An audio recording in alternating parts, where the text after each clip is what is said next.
here's the bottom of my PPF intake manifold. Haven't really shown this too much, but it comes with 3 fittings, 2 NPT fittings, and then a -10 fitting welded on. So you can use these however you like, but I'm using the bigger -10 fitting for my ICV that has the -10 fittings welded on it. So it all makes sense and about the same size. And then this barb here will be used for my brake booster, and then this push lock fitting will be used for my vacuum block supply. The reason I put a 180 on here is so that I could tuck this underneath the manifold and still use the proper orientation of the ICV, because you're supposed to go in only one end, or it's not going to work correctly. So that's what's up with that. It looks kind of wonky, but it should work out. All right, on the engine side of things, got a new starter. And then here's the vacuum block I was talking about. That's what the push connect fitting is for on the bottom of the manifold. It'll supply this. And this stuff right here is that, hose you would use on an air compressor or, pneumatic stuff. So it should hold up. It's probably rated for 100 PSI or so. And I just like how much cleaner it looks, and that it's not going to stretch and blow out and deteriorate near as fast, hopefully. So I'm going to go ahead and get the intake manifold on here and then prime this fuel system and try to get any debris out of it from making all the hoses before I actually hook it up to the rail, because I don't want to get anything into my injectors, and hopefully we can start this thing today. So I made up a long AN line here running out of my fuel pressure regulator, just coming down into a decently clean bucket so we can see if there was anything in there. This is only going to show what was after the filter. The filter should obviously catch anything before that. And to make it clear, I did try to clean out these lines as much as possible before I installed them. So this here will at least catch anything that was after the filter and keeping it from going into the injector rail. So let's see what happens here. To turn my fuel pump on, this is gonna be the first time using it. I went ahead and put 5 gallons of 93 in, no E85 yet. So turn my key on, and then I have a switch down here that's gonna turn on a relay. So my power runs through a relay to power my fuel pump and the controller. So I'll go ahead and flip that on.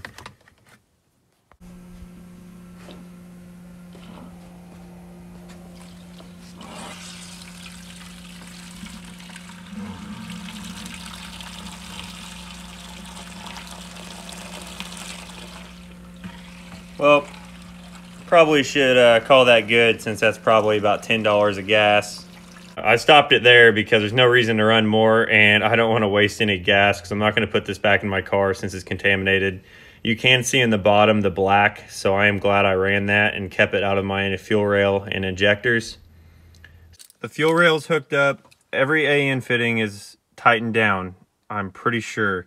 So we're about to find out if I screwed up anywhere, because we're actually going to have the system pressurized. Okay.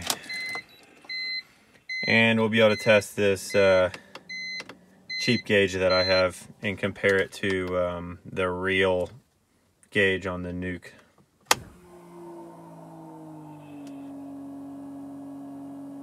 So I hear something. Let's go see if I'm not spitting everywhere. Oh gosh.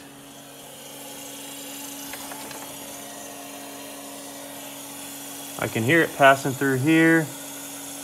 We're about 50,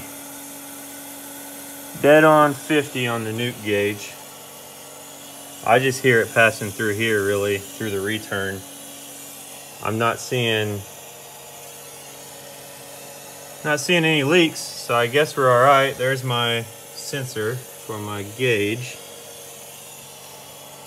I'm not seeing any leaks. We can check under the car real quick.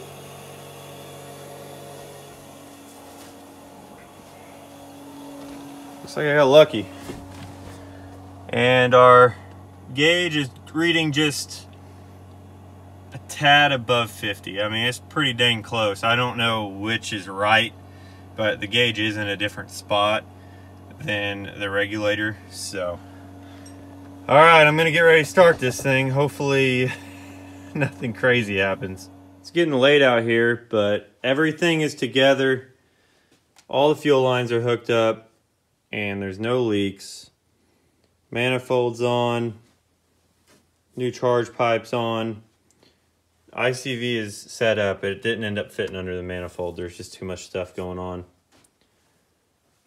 This is just a check over for myself also, because I've started these cars without the Vanos hooked up and stuff like that and made huge messes. So I think we're good to go.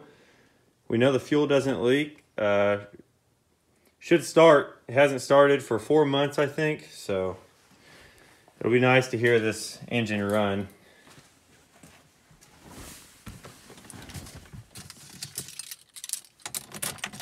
Oh boy.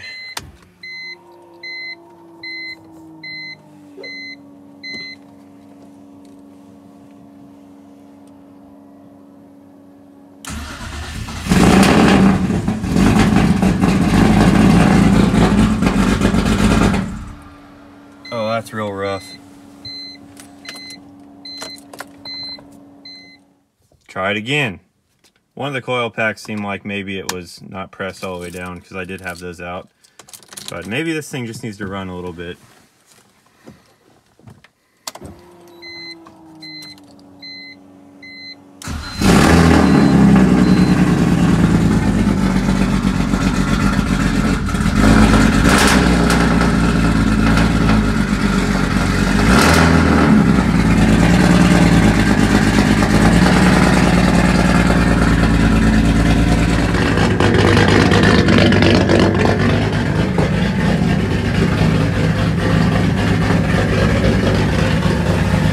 A bad idle control valve, I think.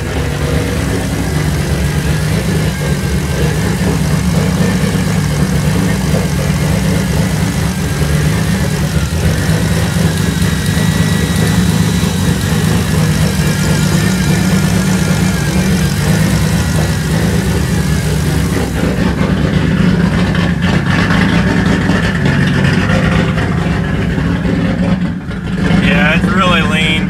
I need to probably fix that idle control valve. I'm sure that's the problem.